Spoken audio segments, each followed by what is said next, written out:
बसे तो दुख न लागै। तुमरी कृपा ते भ्रम भव भागै। पार ब्रह्म अपरंपर स्वामी सगल घटा के अंतर जामी। करो अरदास अपने सतगुर पास नानक नाम मिलै सच रास। करो अरदास अपने सतगुर पास नानक नाम मिलै सच रास।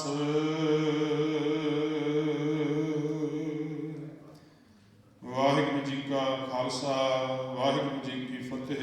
परम सन्मान सत्कारयोग सतगुरु की साजी नवाजी गुरु रूप गुरु खालसा साध संगत जी वडभागे हाँ। गुरु कृपालता गुरु बख्शिश का सदका गुरु के पवित्र पावन दरबार दियाँ हाजरियां भरदियां होया सतगुरु सच्चे पातशाह जियां की पवित्र पावन अमृतमई बाणी का आनंद मान रहे हाँ। जिस विच सुखमणि सुख अमृत प्रभ नाम भगत जना कै मन विश्राम। सारे सुखों का खजाना श्री सुखमणि साहिब जी की पवित्र अमृत बाणी के पाठ श्रवण कीते ने।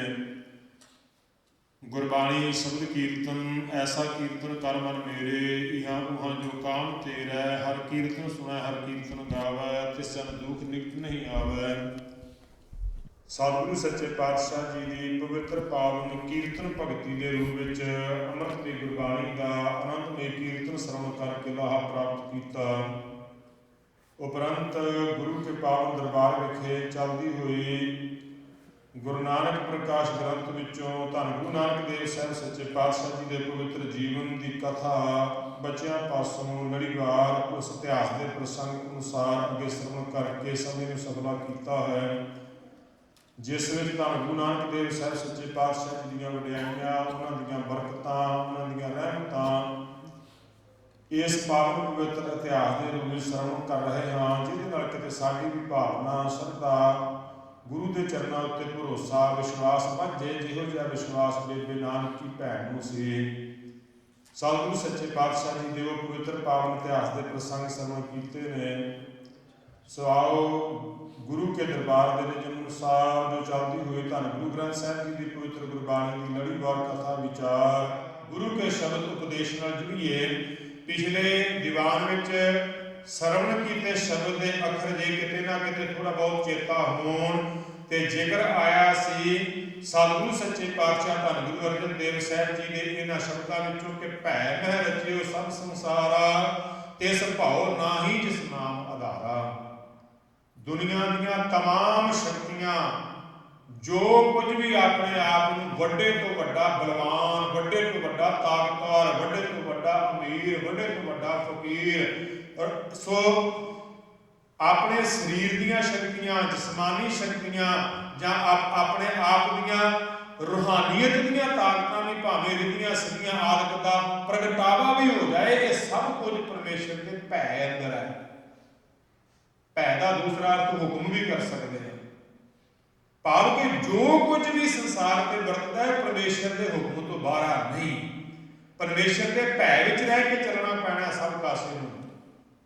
इत्थों तक गुरबाणी ने इस आशय को खोलिया है। अगले बार शब्द जिवें आ रहे हैं ना कि उन्हां दी जिंदगी विच भाव नहीं होएगा जिहड़े परमेश्वर के नाम के आधार आसरे ते जीवना सिख जाण। इसे आधार धन गुरु अमरदास साहब जी के मुबारक जीवन में जो दर्शन करांगे भट जना ने जिस वेले धन गुरु अमरदास साहब सच्चे पातशाह जी की महिमा उचारण की मनुख नूं हुण सब तो वड्डा भै काहदा जी। हर वेले मन च डर किहड़ी चीज़ का बनिया रहिंदा है। हाँ बहुत आत्म च होएगा कि मेरा धन ना चोरी हो जाए मेरे गहने गट्टे ना चोरी हो जाए मेरे हीरे मोती सोने के गहने ना कोई चुरा के लै जाए ये भी तो भै बनिया ही रहिंदा है।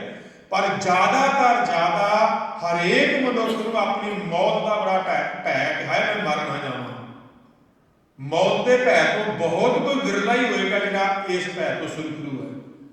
पर धन गुरु अमरदास साहब की महिमा में भट जना के बोल गुरु ग्रंथ साहब के अंदर अंकित ने कि हे दुनिया वालियो बाकी तमाम दुनिया का पसारा ऐसे भै विच जिंदगी जी रहा है पर धन गुरु अमरदास साहिब जी महाराज एक वो बरकतां दे भंडारे ने कि जेड़ी भै दी शक्ति ने, भै दी ताकत ने, भै वाले इस नां ने सारे संसार को डरा के रखिया है। वो मौत वर्गा फरिश्ता भी गुरु अमरदास के चरणों च हाथ जोड़ के खड़ा है कि जिवें तुसीं आग्या करोगे मैं उतना ही वरतांगा। जमना ते मरना ये दोवें शक्तियां धन गुरु अमरदास साहिब के पवित्र दरबार च हाथ जोड़ के खड़ियां ने कि गुरु सच्चे पातशाह तुहाडे हुक्म तो बाहर ही नहीं हो सकदी। जन्म काल कर जोड़ हुक्म जो होए सो मन्नै। जन्म वाली ताकत भी ते मौत वाली काल वाली ताकत भी ये दोवें चीज़ां हाथ जोड़ के गुरु के दरबार अगे खड़ियां ने। इस करके महाराज कहते बाकी तमाम पसारा परमेश्वर के रचे हुए इस संसार दीयां रचनावां विच सारी ही एक कायनात भै विच है, डर थल्ले जिउंदी है, पर एको ही एक वो शख्सियत हो सकती है जिन्हों परमेश्वर के नाम का आसरा है, वो इस भै तो रहत हो गया, वो इस भै तो लंघ गया। इस मानो लहजे की इस प्रकरण की व्याख्या सतगुरु जी ने सारे शब्द विच खुल के की है। भौना व्यापै तेरी सरना, जो तुद भावै सोई करना, सो घर मैं आवन जाना, तिन सुख पाया जो प्रभ भाना, अगन सागर महा व्यापै माया, से शीतल जिन सब गुर पाया। ये जी बड़ी मानो माया का पसारा, शायद आप खुल के उधर विचारा कीतियां सी कि माया दो तीन तरह की है। आम तौर पर जो माया का पसारा व्यापदा जी माया मोह लैंदी है, उदों आम तौर पर साडा ध्यान जाता कि दुनिया की मनी पैसे ये माया है। नहीं, गुरु की प्यारी साध संगत जी ये अगे जाकर के विद्वान दो तरह की माया इदा करते हैं कि एक जड़ माया है, एक चेतन माया है। उहदे तो बाद एक विकारी दुनिया की माया है। भाव कि ये तीन प्रकार की सारी माया इकट्ठी करनी है। तो महाराज कहते ये सारी की सारी इकट्ठी करके ये माया का पसारा अग का सागर है, अग का दरिया आ, अग का समुद्र आ। इस अग के समुद्र विचों उही शीतल लंघ सकता है जिन्हें अपने गुरु के आसरे होना किया। से शीतल जिन सतगुर पाया, वो शीतलता सह के इस अग के समुद्र विचों लंघ जाएगा जिन्हें गुरु को प्राप्त कर लिया है, गुरु के आसरे को प्राप्त कर लेना। इस प्रकार बेनती की सी आखिरी पंक्तियां विच राख ले प्रभ राखनहारा, दाता मैं भी इस अग का सड़िया होया वां। कदे ईर्खा की अग साड़ दिंदी है, कदे तृष्णा की अग साड़ दिंदी है, कदे वैर भावना मेरे अंदर नूं खोला खोखला करके रख दिंदा है। हे मेरे मालिक परमात्मा रख ला, मैनू बचा ला। राख ले प्रभ राखनहारा, कहो नानक क्या जंत विचारा। अपने आप दे विच कोई भी जीव किते दबगजा मारदा फिरे कि मैं बच जाऊंगा, यह जीव तू की है, कुछ भी नहीं, तुच्छ है इस माया दे। इस माया के प्रभाव तो बचना बड़ा औखा है, क्योंकि ये तो एहो जी छल वाली है, सारिਆਂ ਨੂੰ छल लैंदी है, आप सारिਆਂ को छली नहीं जाती। अशल छलाई मैं छलै, मैं घाओ पटारा कर सकै। इतिहास का यह प्रभाव सच्चे पातशाह मैनू बचा ला, तो मैनू बचा ला इस माया के प्रभाव। ये पवित्र शब्द, ये पवित्र वचन पिछले शब्द पिछले दीवान में आप सरन किए सी। अज वाले शब्द की जो प्रारंभता होनी है गौड़ी महला पंजवा, पंजवें पातशाह धन गुरु अर्जन देव साहब जी का पवित्र शब्द है, तो जुड़ता प्रकरण उस नाल ही है। हुण इत्थों तक तो यह कहा कि महाराज मैनू बचा लो, ये जीव मैं कुछ नहीं हाँ, मेरे को कोई शक्ति नहीं, कोई ताकत नहीं, कोई पावर नहीं कि मैं अपने तरीके नाल बच सकां, तुसीं बचा सकते। हुण उहदे तो अगे थोड़ी जी होर व्याख्या खुलेगी कि फिर भी इस माया तो बचण वास्ते राह किहड़े ने। वो कह सकते हैं परमात्मा की बंदगी वाला, गुरु के दर की सेवा वाला, दान पुण्य वाला, ये सब कुछ हैगा, ये राह इहो ही ने।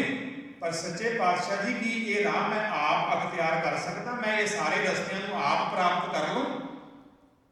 अज वाले इस पवित्र शब्द में महाराज सच्चे पातशाह जी व्याख्या करते हैं कि गुरु के सिखा जे नाम जपना है, दरगाह विच थां लैना है, इसे तरीके दे नाल सदा सुखी होना है, जां तेरे उत्ते कोई कदे कोई दुख ना लगे, ये सब कुछ जे तू प्राप्त करना है तो ये प्राप्त होना है परमेश्वर की कृपा विचों। परमेश्वर की गुरु की कृपा तो बिना ये नहीं होना कुछ भी। सतगुरु सच्चे पातशाह जी महाराज इस परमात्मा जी की वरतन वाली उस कृपालता का प्रकरण जिहड़ा अज वाले इस पवित्र शब्द विच व्याख्या कर रहे हैं ते बचन इत्थों आरंभ हुंदे ने, तुमरी कृपा ते जपीए नाओ। हकीकत है श्री जपजी साहिब जी की पवित्र बाणी में आपां संपूर्णता के नेड़े जा करके एक पौड़ी पढ़ते हैं, उसदे विच जिक्र आउंदा है आखों जोर चुप्पै महजूर। जदों उस ज्ञान तक पहुंच गए तो यह गल का विश्वास हो जाएगा कि हे मेरे मालका, मैं अपनी रसना तो की बोल बोलना है, ये भी मेरा जोर नहीं। ते दूसरे पासे जे मैं कहां कि मैं अपने जोर नाल अपनी ताकत नाल जवान तो चुप हो के बहना है, तो चुप हो के रहना भी तेरे अपने बस नहीं। भाव के जवान तो बोलिया भी हो ही जा सकता है जो मेरे मालिक ने बुलाना है। बड़िया ऐसिया साखियां बड़िया उदाहरण इस विषय आ सकदियां ने, पर खैर रहो विचार। सतगुरु सच्चे पातशाह जी कहते हैं ये रसना जवान जिन्हों तू अपनी समझदा है, जिहदियां रसां कसां दियां स्वादां विच रुढ़िया होया है, जिहदा बोल बाणी गाली गलोच वर्गा करके इहो जिहा संसार की इंसानियत की कदरों कीमत तो टुटिया होया है, ये तेरे बस नहीं कि तू ये कहें कि मैं इस रसना नाल अपनी मर्जी नाल नाम जप ला। आप अगे भी एक दो बार ये घटना साझी की है, इतने अपने लागे वास्ते कैनेडा के सरी शहर में घटना वापरी है। गुरु ग्रंथ साहब की ताबिया बह के बचन मैं शायद अगे भी एक दो बारी किए हैं। इसका मतलब कि ये कोई सुनी सुनाई दूर की कहानी नहीं, बिल्कुल जिन्हों के परिवार आप वापरी उन्होंने ये गल दसी कि जेकर असीं अपने आप दे विच गुरु के चरणों च अरदास करके गुरु को परमात्मा के नाम की मंग नहीं ना करते, ते साध संगत जी जोर ला के भी जबान तो वाहिगुरु जी नहीं निकलता, वाहिगुरु बोलिया नहीं जाता, जोर लाया भी नहीं बोलिया जाता। एक घटना ऐसी वापरी, एक परिवार से उन्होंने गांव बच्चे चलो गुरमत वाल जुड़ गए, बुजुर्ग नहीं सन इधर, वो अपने हिसाब नाल जिंदगी जीवे। ये गल कहने में भी कोई अत कथनी नहीं कि उस बुजुर्ग ने कहते सारी जिंदगी गुरुद्वारे जाके मत्था नहीं टेकिया, नहीं गया गुरुद्वारे, नहीं गया किसी धार्मिक स्थान से जिन्होंने अपने आप के आप कामरेडी सोच कहते हैं, वो सोच का मालक। गांव बच्चे धर्मी बन गए, अमृत छक गए, नितनेमी हो गए, बाणी भजन वाले हो गए। उस इंसान का अंतिम समा नेड़े आता है, सिक हो जाता है, बैठ के पै जाता है, मौत के मुंह च पिया हुआ है, ते जिवें किते तड़प तड़प के अपने बैड तो चीका मारदा, मैनूं वो काले मूंह वाले दिखते हैं, वो लै चले, भाव के जमदूत दिखते सी आण के, और दरवाजे च खड़े ने काले मूंह वाले, मैनूं लै के जाना चाहुंदे ने, ते होर ते किसी नूं दिसदे नहीं। बाकी सारे परिवार का कोलमा उस बापू के सराहने खड़ा है, कोई पानी खड़ा है, बापू कह हुण पता सी सारी जिंदगी वाहिगुरू नहीं किया है बापू ने। परिवार की भावना बनी कि जिदा हम इन्हूं जमदूत देखते हैं, डर बनता है, ये मन च मौत का टाइम नेड़े आउंदा, किते मरदे साह नाल वाहिगुरू कह लै किते भला हो जाए। सच जाने मैं छेती मुकावा इस गल नूं, कहंदे उन्होंने खलो के परिवार के मैंबरां सिंघां ने कहा बापू बोल वाहिगुरू, कि किते मरदा किते वाहिगुरू का बोल अखर बार बोल जाए तो शायद इसका भला हो जाए। ते सच जाने अगे उस तरफदे ने, जमदूत सामने दीदे आ, काले मूंह वाले कहता मैनूं दिखते ने दरवाजे च खलोते, मैनूं लैण आए ने, पर ऐसे हालात में भी वो वाहिगुरू नहीं बोल पाया। जदों उन्होंने कहा कहते बापू बोल वाहिगुरू, ते अगों कहता नहीं बोलन दिंदे, कि वो अखर सी कहन लगा नहीं बोलन दिंदे। उन्होंने घर के मैंबरों ने अपने आप के एक जिवें कह लो नुकता जिहा बना के कि चलो इस बहाने शायद बोल पे, अगों आवाज मारी कहते बापू की नहीं बोलन दिंदे, कहने तो भाव कि किते यही कह दे कि वाहिगुरू नहीं बोलन दिंदे, इसे बहाने वाहिगुरू निकल जाए। पर सच जानियो कर्मां दे मारे कोलों इस बहाने भी वाहिगुरू नहीं बोलिया गया। जो पूछा ना कि की नहीं बोलन दिंदे, ते अगों कहते जो तुसीं बोलदे हो वो नहीं बोलन दिंदे। इहो जी कर्मां दी मार पई, मरदे साह विच भी वाहिगुरू नहीं बोलिया गया। इस करके गुरु की प्यारी साध संगत जी, परमेश्वर का नाम उसकी कृपा तो बिना नहीं जपिया जाता, नहीं जपिया जाना। धन गुरु अर्जन देव साहब सच्चे पातशाह जी महाराज इसी गल का चेता सानू करा रहे हैं। अगे जाके होर व्याख्या होनी है। जे दे कर्मी भागी परमेश्वर के नाम का जाप आ गया, सिमरन आ गया, जिहड़ा बाणी पढ़दा है, सिमरन करदा है, नितनेम करदा है, गुरु के चरणों से नक रगड़ रगड़ के गुरु का धन्यवाद करो। दातिया तेरा शुक्र है तू इस बाणी वेले ते नाम वेले लाया है, तेरा शुक्र है।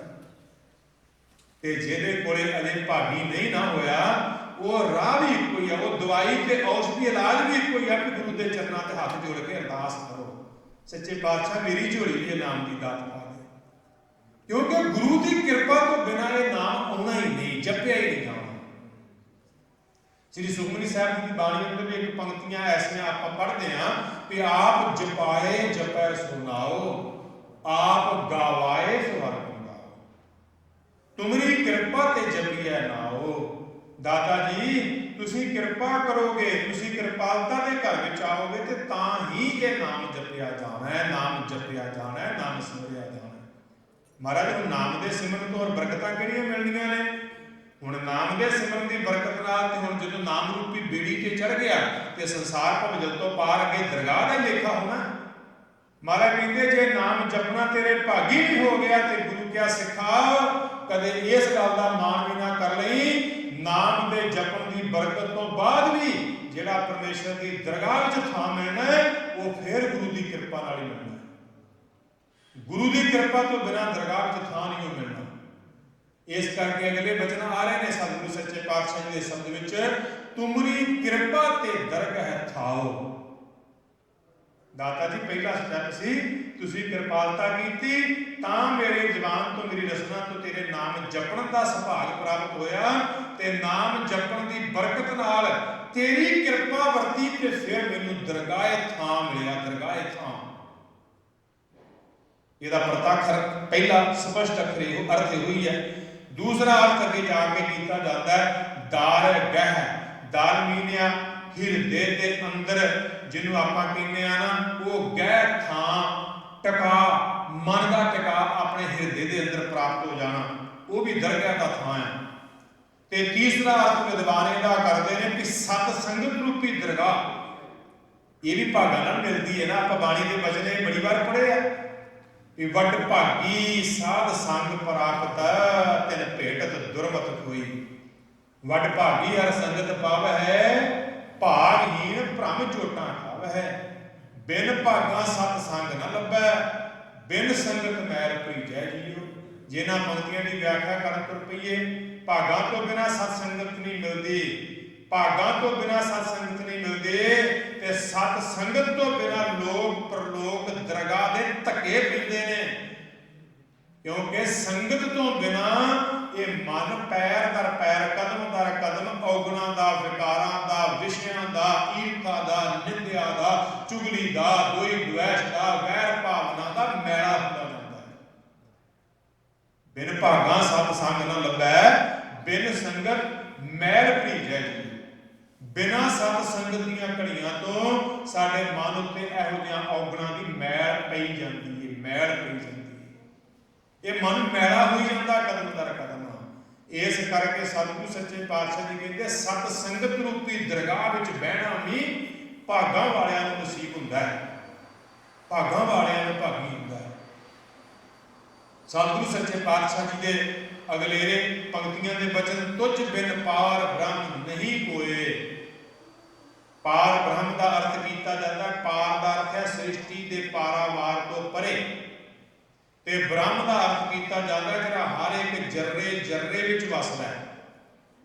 भाव के हर एक रेत के निके दाने विच भी वो वसदा है, उन्होंने कहते हैं ब्रह्म स्वरूप, व्यापक रूप। भाव के इस सृष्टि के पारावार तो जिथों तक मनुख कहता है कि मैं इतों तक सोच लैना है, मैं इतों तक समझ लैना है, मैं इतों तक पढ़ लैना है, मैं इतों तक दुनिया का ज्ञान प्राप्त कर लैना है, उस तेरे वाले ज्ञान की परत तो परे आ। पर दूसरी वृत्ति जो आपे आप दे ज्ञान के मान हंकार वाली वृत्ति को छड्ड के आवेगा तो फिर वही परमात्मा तेनू रेत के किणके किणके विच वसदा नजर आएगा। उन्होंने सारे को बुला के कहा जाता है पार ब्रह्म। ਤੇ ਐਸੇ ਹੀ ਮੇਰੇ ਪਾਰਬ੍ਰਹਮ ਸਰੂਪ ਪ੍ਰਮਾਤਮਾ ਜੀ, ਤੁਹਾਡੇ ਤੋਂ ਬਿਨਾ ਹੋਰ ਕੋਈ ਨਹੀਂ ਆ, ਤੁਹਾਡੇ ਤੋਂ ਬਿਨਾ ਹੋਰ ਕੋਈ ਨਹੀਂ ਆ। ਤੁਝ ਬਿਨ ਪਾਰ ਬ੍ਰਹਮ ਨਹੀਂ ਕੋਏ। हे ਮੇਰੇ ਪਾਰਬ੍ਰਹਮ ਪ੍ਰਮਾਤਮਾ ਪਰਮੇਸ਼ਰ ਵਾਹਿਗੁਰੂ ਜੀ, ਤੁਹਾਡੇ ਤੋਂ ਬਿਨਾ ਹੋਰ ਕੋਈ ਨਹੀਂ। ਤੁਝ ਬਿਨ ਕਮਨ ਹਮਾਰਾ, ਮੇਰੇ ਪ੍ਰੀਤਮ ਪ੍ਰਾਨ ਆਧਾਰਾ। हे ਸੱਚੇ ਪਾਤਸ਼ਾਹ, ਤੇਰੇ ਤੋਂ ਬਿਨਾ ਮੇਰਾ ਹੈ ਹੀ ਕੌਣ, ਹੋਰ ਕੋਈ ਹੈ ਨਹੀਂ।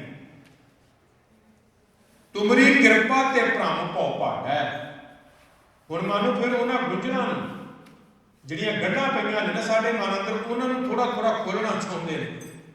ਹੁਣ ਫਿਰ ਪਿਛਲੇ ਪਾਸੇ ਆਉਣਾ ਪਏਗਾ। ਨਾਮ ਜਪਣਾ ਸੀ ਕਿਰਪਾ ਨਾਲ, ਕਿਉਂ ਨਹੀਂ ਸੀ ਨਾਮ ਜਪਿਆ ਜਾਂਦਾ ਜੀ? ਕਿਉਂਕਿ ਨਾਮ ਜਪਣ ਵਾਲੀ ਉਸ ਬਿਰਤੀ ਵਾਸਤੇ ਸਾਡੇ ਅੰਦਰ ਵਿਘਨ ਬੈਠੇ ਸੀ। ਕਿਹੜੇ? ਭਰਮ ਤੇ ਭਉ। ਹੁਣ ਮਨੁੱਖ ਨੂੰ ਜਿਹੜਾ ਭਰਮ ਪਿਆ ਹੋਇਆ, ਭੁਲੇਖਾ ਪਿਆ ਹੋਇਆ, ਕਿਸੇ ਗੱਲ ਦਾ ਭੁਲੇਖਾ ਕਹਿ ਸਕਦੇ ਹਾਂ। ਜਦੋਂ ਵੀ ਕਿਸੇ ਮਨੁੱਖ ਨੇ ਆਪਣੇ ਆਪ ਨੂੰ ਕਰਤਾ ਭੋਗਤਾ ਮੰਨ ਲਿਆ ਵੀ ਮੈਂ ਕਰਨ ਵਾਲਾ ਵਾਂ, ਮੈਂ ਕਰਾਉਣ ਵਾਲਾ ਵਾਂ, ਇਹ ਭਰਮ ਹੈ। ਜਦੋਂ ਇਸੇ ਤਰ੍ਹਾਂ ਪਰਮੇਸ਼ਰ ਵਾਹਿਗੁਰੂ ਦੀ ਰਚੀ ਹੋਈ ਰਚਨਾ ਨੂੰ ਸੱਚੀ ਕਰਕੇ ਮੰਨ ਕੇ ਬਹਿ ਗਿਆ, ਪਰ ਸੱਚੇ ਪ੍ਰਮਾਤਮਾ ਜਿਹਨੇ ਸਭ ਕੁਝ ਰਚਿਆ ਉਹਦੇ ਤੋਂ ਅਵੇਸਲਾ ਹੋ ਗਿਆ, ਇਹ ਭਰਮ ਹੈ। ਬਾਣੀ ਦੇ ਅੰਦਰ ਇਸ ਭਰਮ ਦੀ ਵਿਆਖਿਆ ਕਰਦਿਆਂ ਹੋਇਆਂ, ਬਾਜੀਗਰ ਜੈਸੇ ਬਾਜੀ ਪਾਈ, ਨਾ ਰੂਪ ਭੇਖ ਦਿਖਲਾਈ ਵਾਲੇ ਵਚਨ ਵੀ ਆਏ। ਭਰਮ ਦੀ ਵਿਆਖਿਆ ਕਰਦਿਆਂ ਹੋਇਆਂ ਬੜੇ ਥਾਵਾਂ ਤੇ ਇਹ ਵੀ ਜ਼ਿਕਰ ਆਇਆ ਕਿ ਭਰਮ ਕੀ ਹੁੰਦਾ ਹੈ। ਕਹਿੰਦੇ ਭਰਮ ਉਹ ਹੈ ਜਿਵੇਂ ਹਨੇਰੇ ਵਿੱਚ ਪਈ ਹੋਈ ਰੱਸੀ ਸੱਪ ਪ੍ਰਤੀਤ ਹੁੰਦੀ ਹੈ। ਸੱਪ ਹੈ ਨਹੀਂ, ਪਰ ਹਨੇਰੇ ਦੇ ਪ੍ਰਤੀਬਿੰਬ ਕਰਕੇ ਉਹ ਰੱਸੀ ਵੀ ਸੱਪ ਮਹਿਸੂਸ ਹੁੰਦੀ ਹੈ, ਉਹ ਭਰਮ ਹੈ। ਫਿਰ ਇਹਨੂੰ ਅੱਗੇ ਜਾ ਕੇ ਸੌਖਾ ਆਖਰ ਕਰਨਾ ਹੋਵੇ ਤੇ ਆਪਾਂ ਭੁਲੇਖਾ ਹੀ ਅਰਥ ਕਰ ਸਕਦੇ ਕਿ ਜਿਹੜਾ ਭੁਲੇਖਾ ਪੈ ਜਾਣਾ, ਵਾਸਤਵ ਵਾਲੀ ਵਸਤੂ ਨਹੀਂ ਦਿਸਦੀ, ਉਹਦੇ ਤੋਂ ਦੂਸਰਾ ਪੱਖ ਸਾਨੂੰ ਦਿਸਦਾ ਹੈ, ਉਹ ਹੈ ਭਰਮ ਤੇ ਭੁਲੇਖਾ। ਤੇ ਸਤਿਗੁਰੂ ਸੱਚੇ ਪਾਤਸ਼ਾਹ ਜੀ ਕਹਿੰਦੇ ਜਦੋਂ ਤੱਕ ਮਨੁੱਖ ਕਿਸੇ ਵੀ ਭਰਮ ਦਾ ਸ਼ਿਕਾਰ ਹੈ, ਇਹਨੂੰ ਵਿਆਖਿਆਵਾਨ ਅੱਗੇ ਜਾ ਕਰਕੇ ਵਿਦਵਾਨ ਆਪਣੀਆਂ ਲਿਖਤਾਂ ਵਿੱਚ, ਗ੍ਰੰਥਾਂ ਵਿੱਚ ਭੇਦ ਭਰਮ, ਕਰਤੱਤ ਭਰਮ, ਪੁਨਸਮ ਭਰਮ ਵਿਕਾਰ, ਬ੍ਰਹਮ ਜਿਤਰ ਜਗ ਸਤ ਹੈ, ਪਾਂਚੋ ਭਰਮ ਸੰਸਾਰ, ਇਹ 5 ਪ੍ਰਕਾਰ ਦਾ ਭਰਮ ਅੱਗੇ ਮੰਨਦੇ ਨੇ। ਖੈਰ ਰੋ ਵਿਚਾਰ, ਸਤਿਗੁਰੂ ਜੀ ਕਹਿੰਦੇ ਜਦੋਂ ਤੱਕ ਕਿਸੇ ਵੀ ਪ੍ਰਕਾਰ ਦੇ ਭਰਮ ਦਾ ਸ਼ਿਕਾਰ ਹੈ, ਉਦੋਂ ਤੱਕ ਮੇਰੇ ਵਰਗਾ ਜ਼ਬਾਨ ਨਾਲ ਭਾਵੇਂ ਵਾਹਿਗੁਰੂ ਵਾਹਿਗੁਰੂ ਵੀ ਕਹੀ ਜਾਂਦਾ ਤੇ ਨਿਤਨੇਮ ਵੀ ਕਰਦਾ ਹੈ, ਪਰ ਮਨ ਦੇ ਅੰਦਰ ਪਈ ਉਸ ਭਰਮ ਦੀ ਬਿਰਤੀ ਨੇ ਉਸ ਵਾਹਿਗੁਰੂ ਦੇ ਜਾਪ ਨੂੰ ਜਾਂ ਬਾਣੀ ਦੇ ਨਾਮ ਦੇ ਸਿਮਰਨ ਨੂੰ ਤੇਰੇ ਅੰਦਰ ਨਹੀਂ ਉਤਰਨ ਦਿੱਤਾ, ਕਿਉਂਕਿ ਮਨ ਦੇ ਭਰਮ ਦਾ ਸ਼ਿਕਾਰ ਹੋਇਆ ਬੈਠਾ। ਇਸ ਕਰਕੇ ਮਹਾਰਾਜ ਕਹਿੰਦੇ ਜਦੋਂ ਮਨ ਦੀ ਬਿਰਤੀ ਸਾਰਿਆਂ ਪਾਸਿਆਂ ਤੋਂ ਮੋੜ ਕੇ, ਸਾਰਿਆਂ ਪਾਸਿਆਂ ਤੋਂ ਕੰਟਰੋਲ ਕਰਕੇ ਇਹਨੂੰ ਬੰਨ ਕੇ ਲੈ ਕੇ ਆਂਦਾ, ਤੇ ਜਦੋਂ ਇੱਥੇ ਆ ਗਿਆ ਵੀ ਤੁਝ ਬਿਨ ਪਾਰ ਬ੍ਰਹਮ ਨਹੀਂ ਕੋਏ, हे ਮੇਰੇ ਮਾਲਕ ਪਾਰ ਬ੍ਰਹਮ ਪ੍ਰਮਾਤਮਾ, ਤੇਰੇ ਤੋਂ ਬਿਨਾ ਨਾ ਕੋਈ ਪਿੱਛੇ ਸੀ, ਨਾ ਕੋਈ ਹੁਣ ਹੈ, ਨਾ ਹੋ ਕੋਈ ਅਗਾਂਹ ਹੋਵੇਗਾ। ਜਦੋਂ ਇਸ ਗੱਲ ਦੇ ਵਿਸ਼ਵਾਸ ਆ ਗਿਆ ਤੇ ਫਿਰ ਭਰਮ ਨਹੀਂ ਰਹੇਗਾ, ਫਿਰ ਭਰਮ ਮੁੱਕ ਜਾਏਗਾ। ਭੁਲੇਖਾ ਕਾਹਦਾ? ਜਿਹੜੀ ਚੀਜ਼ ਨੂੰ ਵੇਖ ਕੇ ਤੈਨੂੰ ਭੁਲੇਖਾ ਲੱਗ ਗਿਆ, ਤੈਨੂੰ ਪਤਾ ਲੱਗ ਗਿਆ ਕਿ ਉਹਦੇ ਵਿੱਚ ਵੀ ਪਾਰ ਬ੍ਰਹਮ ਹੈ, ਉਹਦੇ ਵਿੱਚ ਵੀ ਪਰਮੇਸ਼ਰ ਹੈ। ਹੁਣ ਇੱਕ ਪਾਸੇ ਸੱਪ ਤੋਂ ਡਰਦੇ ਹਾਂ, ਕਈਆਂ ਦੀ ਬਿਰਤੀ ਇਹੋ ਜਿਹੀ ਹੈ ਕਿ ਕਿਤੇ ਟੀਵੀ ਵਿੱਚ ਵੀ ਸੱਪ ਆ ਜਾਏ ਤੇ ਉਸ ਵੇਲੇ ਅੱਖਾਂ ਬੰਦ ਕਰ ਲੈਂਦੇ ਨੇ, ਹਾਏ ਸੱਪ ਡਰਾਉਣਾ। ਪਰ ਰੱਬ ਦੀ ਬੰਦਗੀ ਵਾਲਿਆਂ ਨੇ ਜਦੋਂ ਆਪਣੇ ਜੀਵਨ ਨੂੰ ਪ੍ਰੈਕਟੀਕਲ ਕਮਾਇਆ, ਤੇ ਬਾਬਾ ਹਰਨਾਮ ਸਿੰਘ ਸਾਹਿਬ ਜੀ ਰਾਮਪੁਰ ਖੇੜੇ ਵਾਲੇ ਮਹਾਂਪੁਰਸ਼ਾਂ ਦਾ ਜੀਵਨ ਪੜ੍ਹ ਕੇ ਵੇਖੀਏ, ਸੱਪ ਵਰਗੇ ਜਾਨਵਰ ਜਦੋਂ ਇੱਕ ਨਕਾਸੂ ਦੇ ਕੰਢੇ ਤੇ ਬਹਿ ਕੇ ਸਮਾਧੀ ਲਾ ਕੇ ਸਿਮਰਨ ਕਰ ਰਹੇ ਸੀ, ਉਹ ਸੱਪ ਨੇ ਆਉਣਾ ਕੀਤਾ, ਡਰਾਉਣ ਦਾ ਯਤਨ ਕੀਤਾ, ਆਲੇ ਦੁਆਲੇ ਘੁੰਮ ਕੇ ਪ੍ਰਕਰਮਾਂ ਵੀ ਕੀਤੀਆਂ, ਪਰ ਜਿਸ ਵੇਲੇ ਮਨ ਦਾ ਭਰਮ ਖਤਮ ਹੋ ਗਿਆ ਵੀ ਤੂੰ ਆ, ਇਹ ਤੇ ਪਾਰ ਬ੍ਰਹਮ ਹੈ, ਸੱਪ ਤੇ ਹੈ ਹੀ ਨਹੀਂ, ਕੋਈ ਵੱਖਰੀ ਚੀਜ਼ ਤੇ ਹੈ ਹੀ ਨਹੀਂ ਉਹਦੇ ਤੋਂ। ਜਦੋਂ ਐਸੀ ਬਿਰਤੀ ਵਿੱਚ ਚਲੇ ਗਏ ਤੇ ਉਹ ਸੱਪ ਵਰਗੇ ਜ਼ਹਿਰੀਲੇ ਜਾਨਵਰ ਵੀ ਰੱਬ ਦੇ ਪਿਆਰਿਆਂ ਨੂੰ ਮੱਥਾ ਟੇਕ ਕੇ ਉਹਨਾਂ ਦੀਆਂ ਪ੍ਰਕਰਮਾਂ ਕਰਕੇ ਵਾਪਸ ਆਉਂਦੇ ਨੇ, ਉਹ ਵੀ ਮੱਥਾ ਟੇਕ ਕੇ ਜਾਂਦੇ ਨੇ। ਸੋ ਇਸ ਕਰਕੇ ਸਤਿਗੁਰੂ ਸੱਚੇ ਪਾਤਸ਼ਾਹ ਜੀ ਕਹਿੰਦੇ ਜਦੋਂ ਇਹ ਭਰਮ ਮੁੱਕ ਗਿਆ, ਉਦੋਂ ਮੁੱਕਿਆ ਜਦੋਂ ਤੁਸੀਂ ਇਹ ਸਮਝ ਲਿਆ ਕਿ ਪਾਰ ਬ੍ਰਹਮ ਪਰਮੇਸ਼ਰ ਤੋਂ ਬਿਨਾਂ ਹੋਰ ਕੁਝ ਨਹੀਂ ਹੈ, ਪਾਰ ਬ੍ਰਹਮ ਪਰਮੇਸ਼ਰ ਹੀ ਸਭ ਕੁਝ ਹੈ। ਉਸ ਵੇਲੇ ਜਦੋਂ ਭਰਮ ਮੁੱਕ ਗਿਆ ਤੇ ਫਿਰ ਦੂਸਰਾ ਜਿਹੜਾ ਭਰਮ ਕਰਕੇ ਮੁੜ ਕੇ ਡਰ ਪੈਦਾ ਹੋਣਾ ਸੀ, ਡਰ ਹੁਣ ਭਰਮ ਤੇ ਇਹ ਪੈ ਗਿਆ ਨਾ ਵੀ ਹਨੇਰੇ 'ਚ ਸੱਪੀ ਉਧਰ ਰੱਸੀ ਉਧਰ ਗੁਜ਼ਰੀ ਪਈ ਹੈ ਤੇ ਸੱਪ ਪ੍ਰਤੀਤ ਹੁੰਦਾ ਤੇ ਡਰ ਕੇ ਉਹਦੇ ਤੋਂ ਬਾਹਰ ਬਣਨਾ ਨਾ ਭਾਏ ਮੈਂ ਨਹੀਂ ਲੱਗ ਕੇ ਜਾਣਾ ਤੇ ਲੜ ਜਾਏਗਾ। ਇਹ ਡਰ ਬਣ ਗਿਆ। ਹੁਣ ਭਰਮ ਤੋਂ ਬਾਅਦ ਭਉ ਬਣਨਾ, ਪਰ ਜੇ ਭਰਮ ਖਤਮ ਹੋ ਗਿਆ ਤੇ ਭਉ ਆਏਗਾ ਨਹੀਂ, ਭਉ ਖਤਮ ਹੋ ਜਾਏਗਾ। ਇਸ ਕਰਕੇ ਕਹਿੰਦੇ ਜਿੱਦਣ ਪਾਰਬ੍ਰਹਮ ਪਰਮੇਸ਼ਰ ਨੂੰ ਸਭ ਕੁਝ ਕਰਤਾ ਭੋਗਤਾ, ਹਾਜ਼ਰ ਨਾਜ਼ਰ ਪਿੱਛੇ ਹੁਣ ਆਉਣ ਵਾਲੇ ਸਮੇਂ ਵਿੱਚ ਵੀ ਉਹੀ ਵਰਤਦਾ ਹੈ, ਉਹੀ ਵਰਤੇਗਾ। ਜਦੋਂ ਇਸ ਭਾਵਨਾ ਤੇ ਆ ਗਿਆ, ਸਤਿਗੁਰੂ ਸੱਚੇ ਪਾਤਸ਼ਾਹ ਜੀ ਕਹਿੰਦੇ ਤੁਮਰੀ ਕਿਰਪਾ ਤੇ ਭ੍ਰਮ ਭਉ ਭਾਗੈ। ਇਹ ਮੇਰੇ ਮਾਲਕ ਪਰਮਾਤਮਾ ਜੀ, ਫਿਰ ਤੁਹਾਡੀ ਕਿਰਪਾ ਦੇ ਨਾਲ ਇਹ ਸਾਰੇ ਪ੍ਰਕਾਰ ਦਾ ਪਿਆ ਭਰਮ ਤੇ ਫਿਰ ਜਿਹੜਾ ਅੱਗੇ ਭਉ ਹੈ ਉਹਨੂੰ ਵਿਦਵਾਨ 7 ਤਰ੍ਹਾਂ ਦੇ ਕਹਿੰਦੇ ਨੇ। ਉਹ 7 ਪ੍ਰਕਾਰ ਦਾ ਭਉ, ਇਹ ਸਾਰਾ ਭਰਮ ਤੇ ਸਾਰਾ ਭਉ ਭਾਗੈ, ਨਾਸ ਹੋ ਗਿਆ, ਖਤਮ ਹੋ ਗਿਆ। ਸਤਿਗੁਰੂ ਸੱਚੇ ਪਾਤਸ਼ਾਹ ਜੀ ਕਿਰਪਾਲਤਾ ਕਰਦੇ ਨੇ। ਇਸ ਕਰਕੇ ਤੁਝ ਬਿਨ ਪਾਰ ਬ੍ਰਹਮ ਨਹੀਂ ਕੋਏ। ਇਹ ਮੇਰੇ ਮਾਲਕ ਪਰਮਾਤਮਾ ਜੀ, ਤੇਰੇ ਤੋਂ ਬਿਨਾਂ ਤੇ ਕੋਈ ਹੈ ਹੀ ਨਹੀਂ। ਤੇ ਜੇ ਇਸ ਪ੍ਰਕਾਰ ਦੀ ਕਿਰਪਾ ਦੇ ਵਿੱਚ ਆ ਗਏ ਤੇ ਤੁਮਰੀ ਕਿਰਪਾ ਤੇ ਸਦਾ ਸੁਖ ਹੋਏ।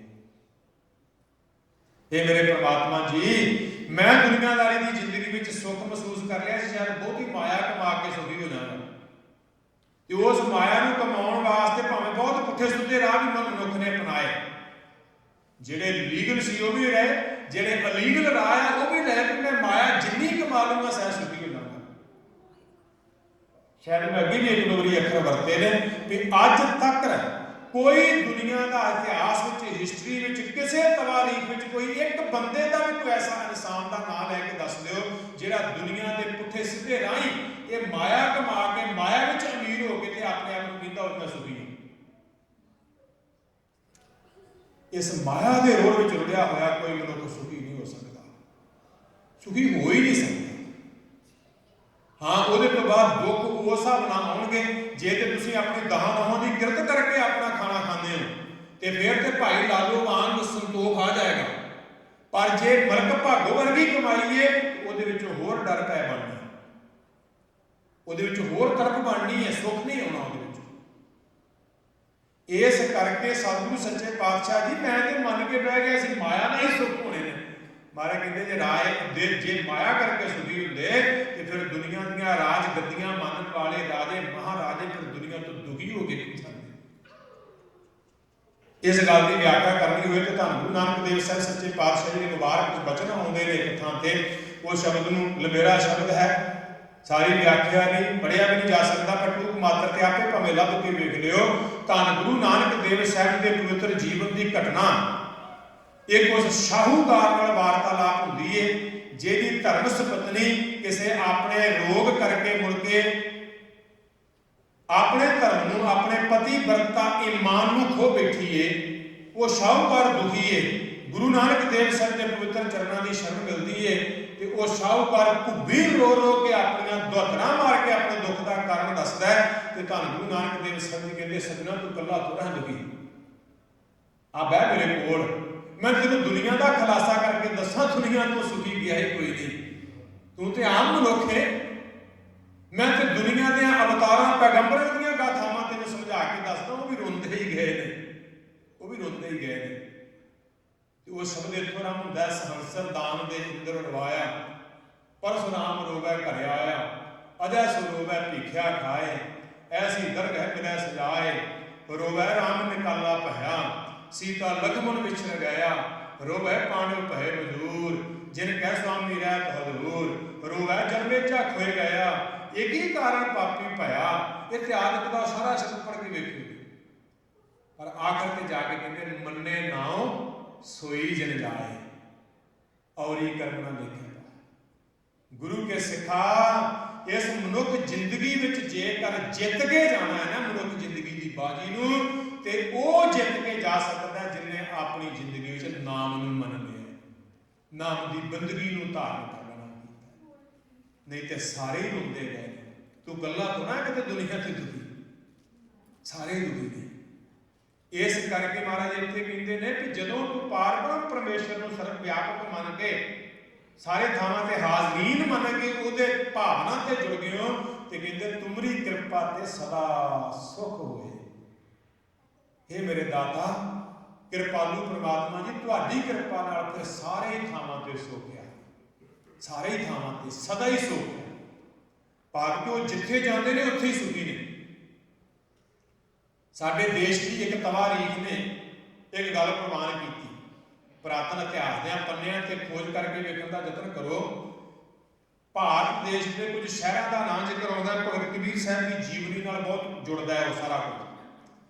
ਉੱਥੇ ਜ਼ਿਕਰ ਕੀਤਾ ਜਾਂਦਾ ਸੀ ਕਿ ਇੱਥੇ ਇੱਕ ਕਾਂਸ਼ੀ ਨਾਮੀ, ਜਿਹਨੂੰ ਅੱਜ ਵਾਰਾਣਸੀ ਵੀ ਕਹਿੰਦੇ ਨੇ, ਬਨਾਰਸ ਵੀ ਕਹਿੰਦੇ ਨੇ, ਇਹ ਸ਼ਾਇਦ ਇੱਕੋ ਦੇ ਨਾਂ ਲਿਖੇ ਨੇ, ਕਾਂਸ਼ੀ, ਵਾਰਾਣਸੀ, ਬਨਾਰਸ।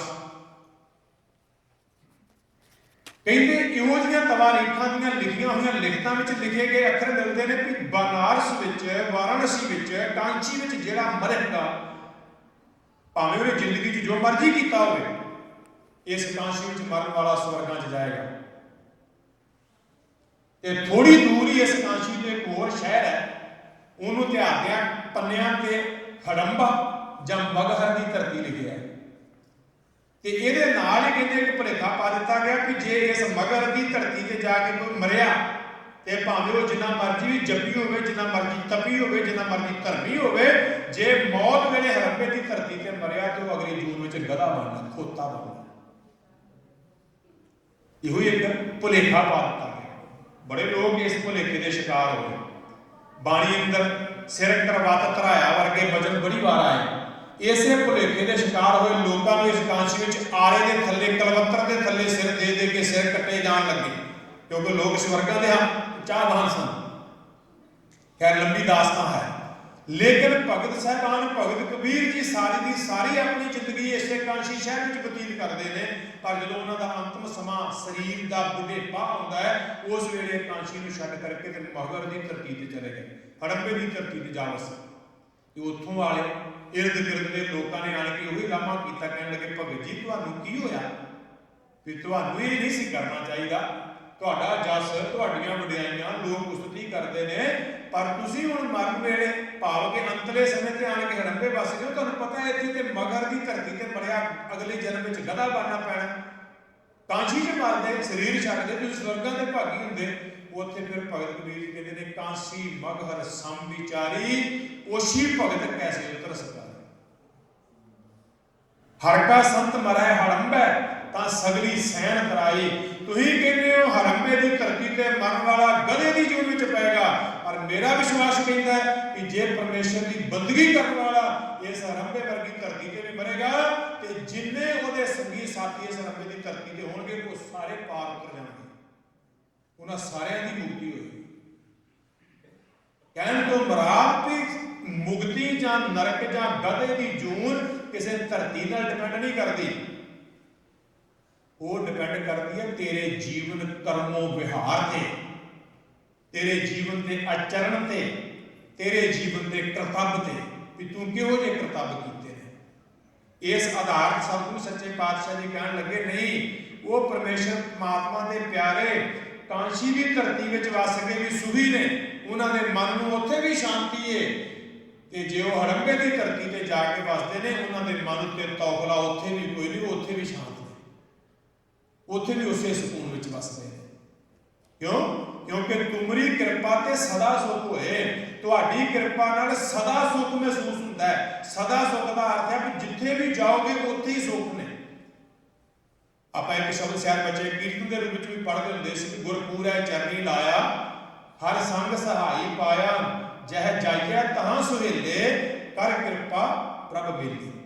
ਜਹ ਜਾਈਐ, ਜਿੱਥੇ ਵੀ ਜਾਈਏ ਤਾਂ ਤਿੱਥੇ ਹੀ ਸੁਹੇਲੇ ਦਾ ਅਰਥ ਵੀ ਸੁਖੀ ਹੈ, ਵੀ ਜਿਨ੍ਹਾਂ ਨੇ ਪੂਰੇ ਗੁਰੂ ਦੇ ਚਰਨਾਂ ਦੀ ਸ਼ਰਨ ਗ੍ਰਹਿਣ ਕਰ ਲੈਣਾ ਕੀਤੀ, ਉਹ ਜਿੱਥੇ ਵੀ ਜਾਣਗੇ ਉੱਥੇ ਸੁਖੀ ਨੇ। ਤੇ ਮੇਰੇ ਵਰਗੇ ਪਖੰਡੀ ਭਾਵੇਂ ਆਪਣੇ ਦੇਸ਼ ਵਿੱਚ ਨੇ ਤੇ ਭਾਵੇਂ ਆਪਣੇ ਦੇਸ਼ ਨੂੰ ਛੱਡ ਕਰਕੇ 7 ਸਮੁੰਦਰਾਂ ਤੋਂ ਪਾਰ ਪ੍ਰਦੇਸ਼ਾਂ ਵਿੱਚ ਆਣ ਕੇ ਰੁਕ ਗਏ, ਤੇ ਉੱਥੇ ਵੀ ਜੇ ਬੁੱਧੂ ਆ ਤੇ ਬੁੱਧੂ ਪਤਾ ਲੱਗ ਹੀ ਜਾਣਾ ਦੁਨੀਆ ਨੂੰ ਕਿ ਬੁੱਧੂ ਆ। ਤੇਰੇ ਕਰਮਾਂ ਤੋਂ ਪਤਾ ਲੱਗ ਜਾਣਾ ਦੁਨੀਆ ਨੂੰ ਕਿ ਕੀ ਹੈ। ਇਸ ਕਰਕੇ ਸਤਿਗੁਰੂ ਸੱਚੇ ਪਾਤਸ਼ਾਹ ਜੀ ਕਹਿੰਦੇ ਤੂੰ 7 ਸਮੁੰਦਰਾਂ ਨੂੰ ਪਾਰ ਕਰਕੇ ਚੱਲ ਜਾਏ ਤੇ ਕਵੇਂ ਮੈਂ ਆਪਣੀ ਧਰਤੀ ਛੱਡ ਆਇਆ ਤੇ ਮੇਰੇ ਬਾਕੀ ਉੱਥੇ ਦੇ ਕੀਤੇ ਗੁਨਾਹ ਸਾਰੇ ਉੱਥੇ ਰਹਿ ਗਏ। ਨਹੀਂ, ਕਹਿੰਦੇ ਇਸ ਤਰ੍ਹਾਂ ਨਹੀਂ ਹੋਏਗਾ। ਪਾਪ ਕਰਹਿ ਪੰਚਾਂ ਕੇ ਬਸ ਰੇ, ਤੀਰਥ ਨਹਾਏ ਕਹੇ ਸਭ ਉਤਰੇ, ਬਹੁਰ ਕਮਾਵੇ ਹੋਏ ਨਸੰਕ, ਜਮਪੁਰ ਬਾਂਧ ਖਰੇ ਕਾ ਲੰਕ, तेरे तीर्थां ते नहाउण नाल तूं कहे मेरे पापां दी मैल उतर गई, मैं दोबारा पाप कमावांगा, दोबारा फिर नहा के ला लवांगा। इस हिसाब नाल तेरी जिंदगी सुरखरू नहीं होनी। जिन्ने मर्जी टुके डाला तीर्थां ते जा, जम दी पुरी विच, धर्मराजे दी पुरी विच ओदियां बड़े बड़े संगलां दी कैद विच बन के पेश किया जाएगा जे तुसीं इसे राह तुर रहे हो। ये बाणी कोई बचन नहीं। पर सतगुरु सच्चे पातशाह कहते दूसरे पासे जिन्हां ने नाम का आसरा लिया, जिन्हां ने पार ब्रह्म परमेश्वर को जर्रे जर्रे विच व्यापक समझ के उहदे भरोसे ते जीना सीख लिया, वो सदा सुखी हो गए, उन्होंने सदा सुख प्राप्त हो गया है। सो रहाओ विश्राम दे के फरमान करते हैं, तुम मन बसे तो दूख ना लगे। दाता जी जिस वे तुसी अपने नाम का ही, अपनी बाणी राही, अपने सिमरन राही इस महान कृपालता की दात राही मेरे हिरदे विच वस जाओ, इस नाम के राही सिमरन के राही मेरे हिरदे विच टिक जाओ। जदों तुसी मेरे मन विच वस गए तां फिर कोई दुख नेड़े आ ही नहीं सकता, दुख महसूस ही नहीं हो सकता। हुणे थोड़े वीक पहलों आपां गुरपुरब एक मना के आए हैं, उस गुरपुरब के प्रति इतिहास के पन्नियां नूं पढ़िया सुनिया वाचिया चेता होना चाहिए कि धन गुरु तेग बहादुर साहब सच्चे पातशाह जी शहीदी देन दिल्ली गए ने, उन्होंने अपने निशाने तो थड़काउण वास्ते, डराउण वास्ते, धमकाउण वास्ते बड़े ही लेवी किए गए, नरंगे वालों हर यतन किया गया। इतों तक कि उन्होंने सतसंगी ब्रह्म ज्ञान की अवस्था में जुड़े हुए साहब भाई मती दास साहब वर्गे, भाई सती दास साहब, भाई दयाला जी को गुरु तेग बहादुर साहब के सामने भाई मती दास जी को लकड़ा के सकंजे में जोड़ करके ते जिउंदे नूं आरे नाल चीर दिता गया। पर दुखी थोड़ा होए, दुख होया ही, क्योंकि जिस वे आरा सिर तो चलता है, जपजी साहब की पवित्र बाणी का पाठ आरंभ होता है तो एक आवाज़ सुनती है, पर जो आरा चीरदा दो ऐसे करके वखरे सुन दिता है तो वही जबान दो आवाज़ां आउंदियां, भाव कि दोनों ही हिस्सियां शरीर के दोनों टोटियां चो उस तरह बाणी का जाप चलता है। एवं नहीं सीखा धन गुरु तेग बहादुर साहब की पवित्र रचना तो मुबारक प्राप्त हुए वो वचन कि जो नर दुख में दुख नहीं मानना है, सुख स्नेह और भै नहीं जागे कंचन माती मानना। ये प्रत्यक्ष करके दिखा दिता कि ये जीवन हो सकता है, ये जीवन कमाया जा सकता है। इसे करके बाणी के अगे एक थां ते वचन आउंदे ने, कहंदे शस्त्र तीखण काट डारियो मन ना कीनो रोस, काज हुआ को ले सवारियो तिल ना कीनो दोष। रब दे प्यारे कि इथों तक परोपकारी हो गए कि जिन्हां ने उन्हां दे शरीर नूं मानो कपड़ा समझ के तिखे शस्त्र कैंची वत लै करके ते टुकड़े टुकड़े करके चीर दिते, कहते रब दे प्यारे ने उस चीरन वाले नूं श्राप नहीं दिता, ओहदा भी भला ही किया, क्योंकि उन्होंने मन में दुख है ही नहीं। उन्होंने इस तन को एक कमरे वांग, एक मकान वाले एक महल वांग बनाया, जिवें आपां दरबार के अंदर बैठे हैं तो दरबार के अंदर बैठिया बाहरों कोई खलोता इस दरबार दी कंधां नूं ढीमा मारी जाए तो फिर अंदर दरबार के बैठे अंदर वाले को थोड़ा दुख होना ढीमा का। इस तरह रब के प्यारिਆਂ ने अपने इस तन को भी इहो जिहा मकान समझ लिया, पर ये अंदर बैठा वो जीव रूप ਜਾਂ ਆਪਾਂ ਸੌਖੇ ਸਮਝਣ ਵਾਸਤੇ ਕਹਿ ਰਹੇ ਕਿ ਮਨ ਰੂਪੀ ਜਿਹੜੀ ਅੰਦਰ ਇੱਕ ਤਾਕਤ ਬੈਠੀ ਪਰਮੇਸ਼ਰ ਦੀ ਜੋਤ ਬੈਠੀ, ਉਹ ਇਹਦੇ ਤੋਂ ਨਿਆਰੀ ਆ, ਇਹਦੇ ਤੋਂ ਵੱਖਰੀ ਹੈ, ਉਹ ਇਹਦੇ ਦੁੱਖਾਂ ਸੁੱਖਾਂ ਨਾਲ ਸੰਬੰਧ ਨਹੀਂ ਰੱਖਦੀ ਜਦੋਂ ਉਹ ਪਰਮੇਸ਼ਰ ਦੇ ਨਾਮ ਦੀ ਬੰਦਗੀ ਦੇ ਨਾਲ ਵਿੱਚ ਪਹੁੰਚ ਜਾਂਦੀ ਹੈ। ਮਹਾਰਾਜ ਕਹਿੰਦੇ ਤੁਮ ਮਨ ਵਸੇ ਤਾਂ ਦੁੱਖ ਨਾ ਲੱਗੈ। ਦਾਤਾ ਜੀ ਜਿਸ ਵੇਲੇ ਤੁਸੀਂ ਮਨ ਵਿੱਚ ਵਸਦੇ ਹੋ ਤੇ ਭਾਵੇਂ ਸਰੀਰ ਨੂੰ ਕੋਈ ਚੀਰ ਚੀਰ ਕੇ ਟੁਕੜੇ ਟੁਕੜੇ ਵੀ ਕਰਦੇ, ਦੁੱਖ ਲੱਗਦਾ ਹੀ नहीं, दुख नहीं लगता। तुमरी कृपा के भ्रम को भाग है। इस प्रकार के सतगुरु सच्चे पातशाह जी जे तुसी कृपा कर दिओ ते सारे प्रकार का भ्रम ते सारे प्रकार का भाव भज जाता है, नाश हो जाता है। पार ब्रह्म अपरंपर स्वामी उस अखर में फिर दोबारा सानू उत्थे लैके आउणा चाहुंदे ने। पार ब्रह्म के अर्थ असीं कीते आ, पार सृष्टि के पारावार तो परे ते ब्रह्म जर्रे जर्रे विच व्यापक रूप परमेश्वर जिहड़ा है, ऐसे पार ब्रह्म जी तुसी अपरंपर हो, भाव के साडे हर प्रकार की ताकत शक्ति के पारावार तो परे हो। इसे करके उस परमेश्वर वाहिगुरू को अगम ते अगोचर भी कहा जाता है। अगम का अर्थ विद्वान करते हैं जिथे जिथे तक तेरे मन की सोच भी ना पहुंच सके उन्होंने अगम कहा जाता है। ते अगोचर उन्होंने कहा जाता है जिथे तक मैं इन्हां हत्थां पैरां नाल चल के ना जा सका, भाव कि मेरे हत्थां पैरां दे विषय नहीं आ परमेश्वर, वो अगोचर है। ते अगम उन्होंने कहा जाता है जिथे मैं अपने मन करके संकल्प नाल भी ना पहुंच सका, वो जोत रूप परमेश्वर वाहिगुरू अगम स्वरूप है। तो वो परंपर स्वरूप है। सच्चे पातशाह स्वामी माया वृत्ति करके सारे का स्वामी का अर्थ करते हैं मालक, भाव कि हे पार ब्रह्म अपरंपर स्वामी मालक, सारे के मालक परमेश्वर जी सगल घटा के अंतरजामी। मैनू हुण इस गल का विश्वास हो गया है, कल तक तो मैं इसे ही ईर्खा करके सड़िया फिरदा सी, हाय मेरा फलाना चुगली करदा, हाय मेरा फलाना वैर करदा, हाय मेरे ढींगड़े ने मेरे कारोबार में विघन पा दिते, हाय मेरे फलाने ने मेरी कुर्सी खो लई। पर अज मैनू विश्वास बच गया सच्चे पातशाह तू तो सारे दे दिलों दियां जानदा है, तू तो सारे दे हिरदियां दियां जानदा है। ते जिन्हें किसी नाल माड़ा कीता है, जिन्हें किसी नाल बुरा कीता है, कि परमेश्वर वो नहीं जानता, वो भी जानता। असीं क्यों नहीं अपने आप को डिसीजन मेकर बनना छड्ड के अपने गुरु को अपने इस अपनी जिंदगी के दुख सुख का डिसीजन मेकर बना लईए कि परमात्मा तू ही आ फैसला करना, मैनू नहीं पता कौन मेरे वास्ते चंगा ते कौन मेरे वास्ते बुरा। इस करके ये मेरे परमेश्वर की सगल घटा के अंतरजामी, सगल का अर्थ करना पैना भी सारे ही घटा का, ये नहीं कि कल्ले बाबे के अंदर बैठा परमेश्वर जानता या दूसरे के अंदर जानता, नहीं, कल्ले मनुख नहीं, 84 लाख जूना के जिन्ने जीव जंतु ने उन्होंने सारे के अंदर की तू जानता, उन्होंने सारे के अंदर की तू जानता भी उन्होंने अंदर की हो रहा है, की सोचा जा रहा है, की मन में संकल्प किया जा रहा है, पिछे की सोचा सी। इत्थों तक साध संगत जी वो परमेश्वर जेड़ा साडा अज दा खेल इस वे दा एक छिन लंघ गया, इसे पिछले सोचे ही ना कि की सोचा की विचारिया, वो ते छड्डो, जेड़ा आने वाले कल नूं तुसीं सोचना परमेश्वर वो भी जानता। तो फिर क्यों नहीं अपनी जिंदगी का फैसला वो छड्ड देते? क्यों असीं दुनिया के एक दूजे के वैरी बने हुए हैं, एक दूजे के दुश्मन बने बैठे हैं? साधु सच्चे पातशाह जी कहते हो परमेश्वर सारे घटा घटा के अंदर की जानता है। 24 साल पढ़ते तो हाँ भी घट घट के अंदर की जानत, भले बुरे की पीर पछाणत। जो ये पता है कि वो भले की भी जानता है, बुरे की भी जानता है, फिर मैनू तो लोड़ ही नहीं कि कौन भला है, उन्होंने स्पष्ट करके दुनिया को दसा भी ये भला है, कौन बुरा है कि दुनिया को सामने प्रगट करके दसा भी ये बुरा है। नहीं, परमेश्वर तो जानता है कि भला कौन है तो बुरा कौन है। इस करके वो परमेश्वर वाहिगुरू सारे हिरदियां का जान अंदर की जानता है, वो सारे के हिरदियां के अंदर की जानता है।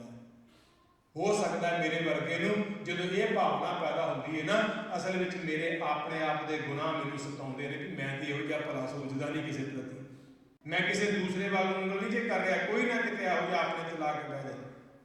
मैं अपने आप को कहने का जिक्र कर रहा कि मैनू ये डर लगता है कि फलाना मेरे नाल बुरा करता है, ढींगरा मेरे नाल बुरा करता है, क्यों? क्योंकि मैं अपने अंदर बुराइयां लैके बैठा, मैनू इस करके पता लगता है, मैनू इस करके महसूस होता कि दूसरे मेरे वास्ते बुरे ने। पर जो मैं अपने आप के दूसरे वास्ते चंगा बन जावांगा, शायद दुनिया का कोई दूसरा मनुख तेरे वास्ते बुरा नहीं रहेगा। गुरु सच्चे पातशाह जी कहते हो परमात्मा तो सारियां की जानता है, वो परमेश्वर सारियां के हिरदियां हिरदियां की जानता है।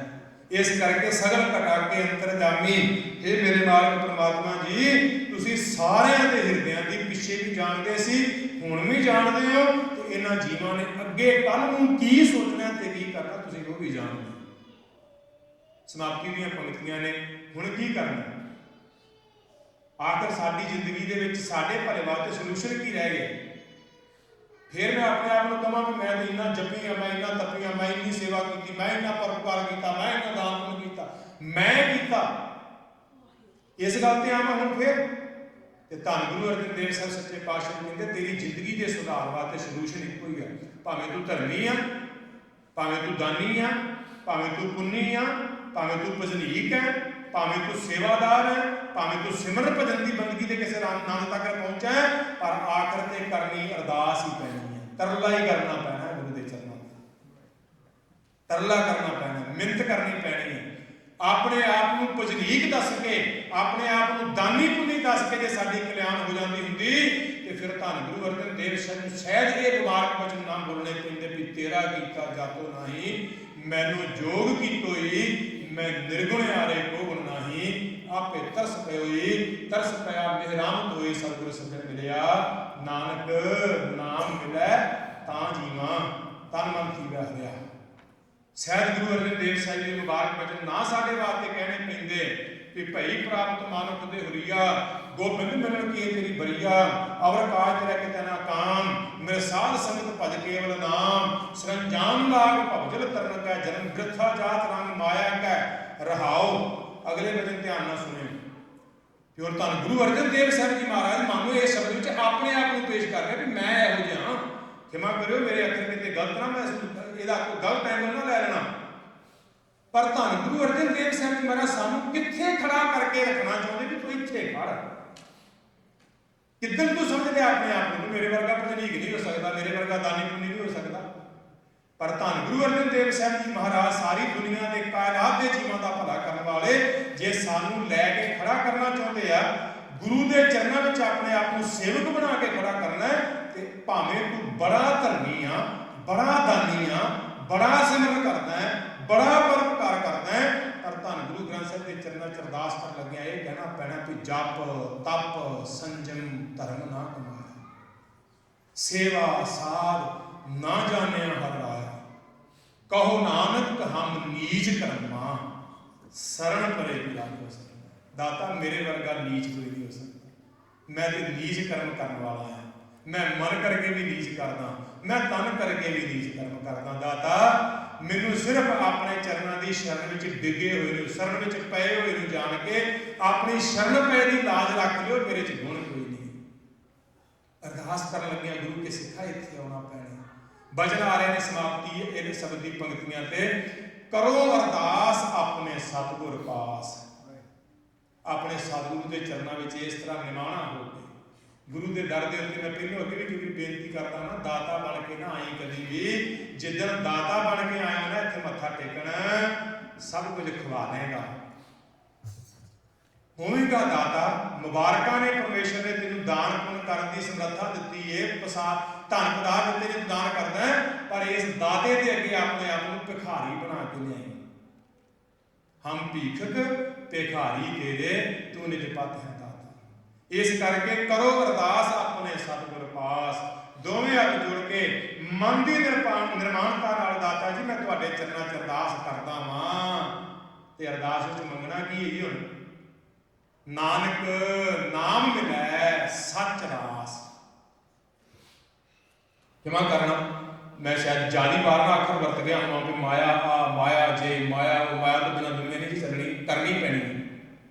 पर सतगुरु सच्चे पातशाह जी कहते हैं कि इस दुनियादारी की इस मनुख जिंदगी की असल बाजी जी जित के जाना है तो माया रूपी रास पूंजी नाल नहीं जीती जानी। दुनिया की जिंदगी तो जी सकता है पर जे ये जिंदगी की बाजी जित के परमात्मा के दरगाह सुरखरू होकर जाना है तो उत्थे फिर नाम रूपी रास चाहिए है। नाम रूपी जिन्होंने आप पूंजी कहते होंगे एक पूंजी होंगे एक व्याज होंगे। महाराज कहते तू व्याज उहदा ही लै पाएगा ना जिहड़ी तेरे कोले पूंजी है ते वो पूंजी चाहिए है नाम की। अगे गिवनी ये बेनती की है कि जिहदे कोले नाम की एक किणका मात्र भी पूंजी आ गई दुनिया के धन वाली पूंजी वालों तू लखांपति तू करोड़ापति बन जा। जिन्ना खर्चेगा तेरे अखर होणगे कि करोड़ापति सी मुक गया घट गया पर जे वाहिगुरु के नाम का किणका मात्र भी तेरे कोले पूंजी हैगी है उन्होंने जिंदगी च जिन्ना जपेगा जिन्ना वंडेगा वो मुकेगा नहीं बढ़ेगा। वो परमेश्वर के नाम का धन खजाना कदे मुकण वाला नहीं वो बढ़ेगा जिन्ना भी जपेगा जिन्ना सिमरेगा। इसे करके भी धन गुरु अर्जन देव साहिब ने मुबारक वचन कहे माघ भजन संग साधु मत धूड़ी कर स्नान हर का नाम ध्याए सुन सब दान करदा। आप भी ध्या बैठ के सुन ते फिर दूसरे को दान भी कर। ये जिन्ना दान करेगा जिन्ना ध्याएगा जिन्ना सिमरेगा जिन्ना सुनेगा उन्ना ये बैंक बैलेंस बढ़ेगा मुकेगा नहीं। क्योंकि धन गुरु अमरदास जी मुबारक वचन है ना इसके प्रति भी वो धन अखुट ना निकुटै न जाए खावे खर्च है राल मिल भाई तोड़ ना आवे वध दो जाए। परमेश्वर के नाम का खजाना एक ऐसी रास है ऐसी पूंजी है ये कदे मुकदी नहीं तो इनू लैके वे ਇਹਨੂੰ ਅਪਣਾ ਕੇ ਵੇਖ। ਇੱਕ ਵਾਰ ਵੀ ਤੂੰ ਜ਼ਿੰਦਗੀ 'ਚ ਜੇ ਵਾਹਿਗੁਰੂ ਦਾ ਜਾਪ ਕੀਤਾ ਹੋਏਗਾ ਨਾ ਤੇ ਉਹ ਧਨ ਜਿਹੜਾ ਕਦੇ ਤੇਰੇ ਕੋਲੋਂ ਕੋਈ ਚੋਰ ਨਹੀਂ ਖੋ ਸਕਦਾ, ਕਦੇ ਤੇਰੇ ਕੋਲੋਂ ਕੋਈ ਅੱਗ ਨਹੀਂ ਸਾੜ ਸਕਦੀ, ਕਦੇ ਉਸ ਨਾਮ ਧਨ ਦੇ ਭੰਡਾਰੇ ਨੂੰ ਤੇਰਾ ਪਾਣੀ ਨਹੀਂ ਡੋਬ ਸਕਦਾ, ਕੋਈ ਚੋਰ ਚੋਰੀ ਨਹੀਂ ਕਰ ਸਕਦਾ ਤੇਰੇ ਉਸ ਨਾਮ ਧਨ ਨੂੰ। ਐਸੇ ਖਜ਼ਾਨੇ ਨੂੰ ਪ੍ਰਾਪਤ ਕਰ। ਤੇ ਧੰਨ ਗੁਰੂ ਅਰਜਨ ਦੇਵ ਸਾਹਿਬ ਜੀ ਮਹਾਰਾਜ ਸਮਾਪਤੀ ਤੇ ਇਹੋ ਹੀ ਮੰਗ ਪਰਮੇਸ਼ਰ ਦੇ ਚਰਨਾਂ ਵਿੱਚੋਂ ਸਾਨੂੰ ਤੁਹਾਨੂੰ ਕਰਨ ਵਾਸਤੇ ਜਾਚ ਸਿਖਾਉਣਾ ਚਾਹੁੰਦੇ ਨੇ ਕਿ ਕਰੋ ਅਰਦਾਸ ਆਪਣੇ ਸਤਿਗੁਰ ਪਾਸ, ਨਾਨਕ ਨਾਮ ਮਿਲੈ ਸੱਚ ਵਾਸ। ਗੁਰੂ ਨਾਨਕ ਦੇਵ ਸਾਹਿਬ ਦੇ ਪੰਜਵੇਂ ਸਰੂਪ ਧੰਨ ਗੁਰੂ ਅਰਜਨ ਦੇਵ ਸਾਹਿਬ ਕਹਿੰਦੇ ਹੈ, ਮੇਰੇ ਮਾਲਕ ਪਰਮਾਤਮਾ ਕਿਰਪਾ ਕਰੋ, ਮੇਰੀ ਤੇਰੇ ਚਰਨਾਂ 'ਚ ਅਰਦਾਸ ਆ ਕਿ ਕਿਰਪਾ ਕਰਕੇ ਆਪਣੇ ਨਾਮ ਦੀ ਰਾਸ, ਨਾਮ ਦੀ ਪੂੰਜੀ। ਦੂਸਰਾ ਵਿਦਵਾਨ ਨੂੰ ਮੁੜ ਕੇ ਸ਼ਰਧਾ ਰੂਪੀ ਰਾਸ ਵੀ ਕਹਿੰਦੇ ਆ, ਭਾਵ ਕਿ ਨਾਮ ਦਾ ਪਤਾ ਆ, ਨਾਮ ਦਾ ਪਤਾ ਆ ਕਿ ਨਾਮ ਕੀ ਆ। ਇਥੋਂ ਤੱਕ ਕਰਕੇ ਅੱਜ ਦਾ ਨੌਲੇਜ ਇਹ ਕਹਿੰਦਾ ਮੈਂ ਤੇ ਸਾਰੇ ਦੁਨੀਆ ਦੇ ਧਰਮਾਂ ਦੇ ਨਾਮ ਜਾਣਦਾ, ਵੀ ਫਲਾਣਾ ਧਰਮ ਨਾਮ ਕੀ ਦਿੰਦਾ, ਢੀਂਗਾ ਧਰਮ ਨਾਮ ਕੀ ਦਿੰਦਾ। ਜਾਣਕਾਰੀ ਤੇ ਬਹੁਤ ਆ, ਪਰ ਇਹ ਜਾਣਕਾਰੀ ਦੇ ਹੁੰਦਿਆਂ ਨਾਲ ਭਾਵਨਾ ਹੋਵੇ, ਸ਼ਰਧਾ ਹੋਵੇ। ਇਸ ਕਰਕੇ ਜਿੱਦਣ ਸ਼ਰਧਾ ਮੁੱਕ ਗਈ ਤੇ ਪਤਾ ਹੁੰਦਿਆਂ ਵੀ ਖਾਲੀ। ਇਸ ਕਰਕੇ ਸ਼ਰਧਾ ਰੂਪੀ ਰਾਸ ਵੀ ਦੂਸਰਾ ਅਰਥ ਕੀਤਾ ਜਾਂਦਾ ਹੈ। ਤੇ ਸ਼ਰਧਾ ਰੂਪੀ ਰਾਸ ਮੰਗ ਗੁਰੂ ਦੇ ਚਰਨਾਂ ਵਿੱਚੋਂ। ਸੱਚੇ ਪਾਤਸ਼ਾਹ ਮੈਂ ਨਾਮ ਜਪਦਾ ਜਪਦਾ ਜਪਦਾ ਜਪਦਾ ਕਿਤੇ ਅਸਰਥਕ ਨਾ ਹੋ ਜਾ, ਕਿਤੇ ਅਸਰਥਕ ਨਾ ਹੋ ਜਾ। ਭਾਵਨਾ ਨਾਲ ਜੇ ਨਾਮ ਦਾ ਇੱਕ ਵਾਰ ਵੀ ਵਾਹਿਗੁਰੂ ਦਾ ਸਿਮਰਨ ਕਰੇਗਾ ਤੇ ਭਾਈ ਗੁਰਦਾਸ ਜੀ ਕਹਿੰਦੇ ਨੇ, ਜੈਸੇ ਤੀਰਥ ਕੋਟ ਪਰਸ ਕੀਓ ਜੁਗ ਚਾਰ ਚਰਿਓ ਕੈਲਾਸ ਰਹਿਓ, ਜੈਸੇ ਲਾਖ ਬਾਰ ਕੁਰਸ਼ੇਤਰ में असलेट जाग अभंग ठायो, जैसे कोट बरख तप उर्द मुखी बैसंतर में तन दा दयो, होने अमृत नाम विशेष इति जिन एक बार श्री वाहिगुरू कहे। करोड़ा करोड़ा साल पुठा लटक के तप करता फिरे ते एक बार वो रास चाहिए नाल श्रद्धा की पूंजी चाहिए है। उस श्रद्धा वाली पूंजी नाल किते एक बार अंदरों हो के वाहिगुरू का जाप कर लिया ਤੇ ਕਰੋੜਾਂ ਸਾਲ ਪੁੱਠੇ ਲਟਕਦੇ ਤਪ ਨਾਲੋਂ ਇੱਕ ਵਾਰ ਕੇ ਵਾਹਿਗੁਰੂ ਦਾ ਮਹਾਤਮ ਜ਼ਿਆਦਾ ਹੈ। ਬੜਾ ਮਹਾਨ ਹੈ ਵਾਹਿਗੁਰੂ ਮੰਤਰ, ਇਹਨੂੰ ਜਪ ਲਈਏ। ਇਹੋ ਹੀ ਰਾਸ, ਇਹੋ ਹੀ ਪੂੰਜੀ ਸੱਚੇ ਪਾਤਸ਼ਾਹ ਸਾਡੇ ਇਸ ਖਾਲੀ ਹੋਏ ਮਨ ਦੇ ਇਸ ਭਾਂਡੇ 'ਚ ਪਾ ਦਿਓ। ਤੂੰ ਪ੍ਰਭ ਦਾਤਾ ਦਾਨ ਮਤ ਪੂਰਾ, ਹਮ ਖਾਰੇ ਭੇਖਾਰੀ ਜੀਓ, ਮੈਂ ਕਿਆ ਮੰਗੋ ਕਿਛ ਫਿਰ ਨਾ ਰਹਾਈ, ਹਰ ਦੀਜੈ ਨਾਮ ਪਿਆਰੇ ਜੀਓ। ਸੱਚੇ ਪਾਤਸ਼ਾਹ ਕਿਰਪਾ ਕਰਕੇ ਨਾਮ ਦੀ ਦਾਤ ਬਖਸ਼ੋ। ऐसा अमृत रूप उपदेश सतगुरु सच्चे पातशाह जी ने अग वाले इन्होंने पवित्र शब्दों ਨਾਲ ਸਾਨੂੰ ਬਖਸ਼ਿਸ਼ ਕੀਤਾ ਹੈ। ਵਿਚਾਰ ਕਰਦੇ ਹੋਈਆਂ ਬੇਅੰਤ ਭੁੱਲਾਂ ਗਲਤੀਆਂ ਦੀ ਖਿਮਾ, ਅੱਗੇ ਵਾਸਤੇ ਸਬਤ ਬਖਸ਼ਿਸ਼ ਕਰਨੀ। ਸਤਿਗੁਰੂ ਸਾਹਿਬ ਦਾ ਬਖਸ਼ਿਆ ਹੋਇਆ ਪਵਿੱਤਰ ਅੰਮ੍ਰਿਤ ਉਪਦੇਸ਼ ਸਾਡੇ ਸਾਰਿਆਂ ਦੇ ਹਿਰਦੇ ਵਿੱਚ ਵਸੇ, ਤਾਂ ਕਿ ਗੁਰੂ ਦੀ ਕਿਰਪਾਲਤਾ ਨਾਲ ਇਹ ਲੋਕ ਸੁਖੀਏ ਪਰਲੋਕ ਸੁਹੇਲੇ, ਨਾਨਕ ਹਰ ਪ੍ਰਭ ਆਪੇ ਮੇਲੇ ਦੀ ਦਾਤ ਪ੍ਰਾਪਤ ਕਰ ਸਕੀਏ। ਭੁੱਲਾਂ ਗਲਤੀਆਂ ਦੀ ਖਿਮਾ ਜੀ, ਅੱਗੇ ਵਾਸਤੇ ਸਬਤ ਬਖਸ਼ਿਸ਼ ਕਰਨੀ। ਵਾਹਿਗੁਰੂ ਜੀ ਕਾ ਖਾਲਸਾ, ਵਾਹਿਗੁਰੂ।